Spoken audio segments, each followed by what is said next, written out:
मावशी म्हणत होती की हे देव स्वयंभू आहे. हो बघ ना, मूर्ती पण मोठी वाटते ना थोडी. हा ग, आधी लहान होती ना. हो, कलियुगात चमत्कारच म्हणावा ह्याला. हो ग. चल जाऊया.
काय करतोस हे?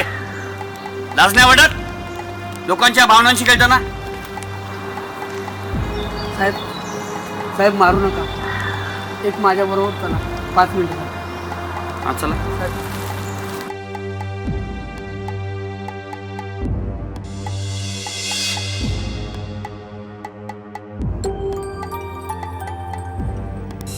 मुलांनो बोला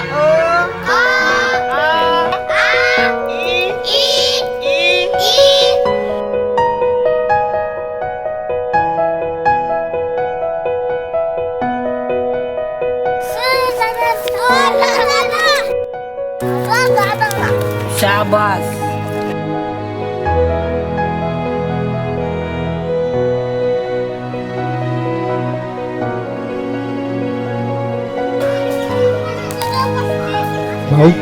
खरं तुमचे खूप उपकार झाले.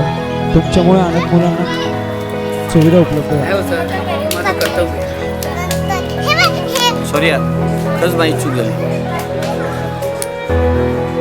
चूक तुमची नाही हो सर, चूक या सिस्टीमची आहे. बरं मग सांग, हे सुचलं कसं? मी असंच एकदा विचार करत बसलो होतो की ह्या अनाथ मुलांसाठी काहीतरी करावं, त्यांच्यासाठी माझ्याकडून थोडी का होईना मदत व्हावी.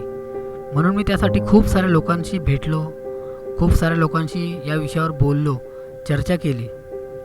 पण कोणीही मला या विषयावर मदत करायला तयार नव्हतं.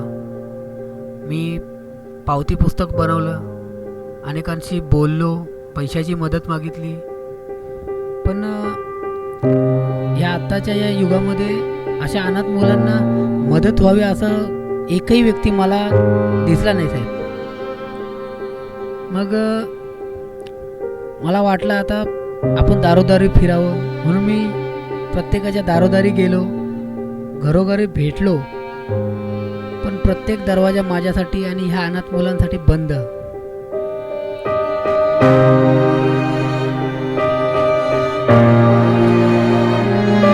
वाटलं होतं समाजामध्ये थोडीफार तरी माणुसकी शिल्लक असेल. पण या अनाथ मुलांसाठी एकही मदतीचा हात साहेब पुढे आला नाही. हताश झालो, निराश झालो. काय करू काहीच सुचत नव्हतं. शेवटी असं वाटलं की माझ्याकडून काहीच होत नाहीये. अनेक संस्था, त्यांच्याशी बोलणं झालं, पण तिथूनही निराशाच हाती आली. मग अचानक एकदा मी एका देवळासमोर बसलो होतो, विचार करत बसलो होतो की आता काय करावं. तेव्हा असं पाहिलं की तिथे लोक येत आहेत, पाया पडत आहेत आणि देवासमोर पैसे ठेवत आहेत.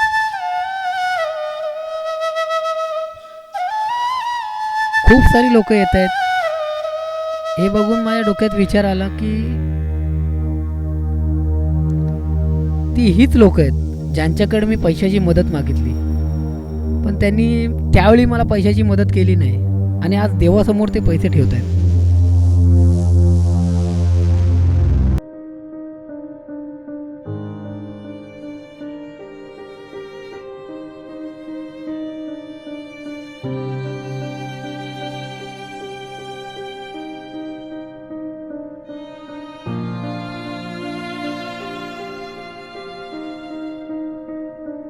मग मला वाटलं की आपणही याच मार्गाचा वापर केला तर.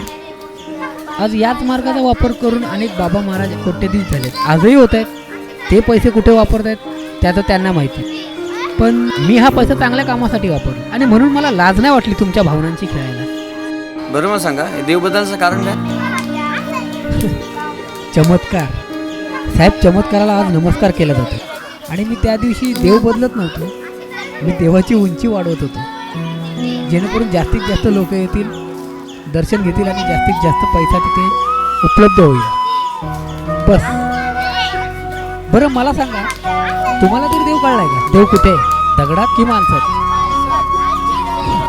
तुमच्यासारख्या शहाण्या लोकांना देव दगडात दिसतो आणि मला या माणसात दिसतो. त्यासाठी साहेब तुम्ही दासबोध वाचा, मग तुम्हाला कळेल देव कुठे असतो, दगडात की माणसात. मला तरी माझा देव भेटला या अनाथ मुलांमध्ये. तुम्हाला?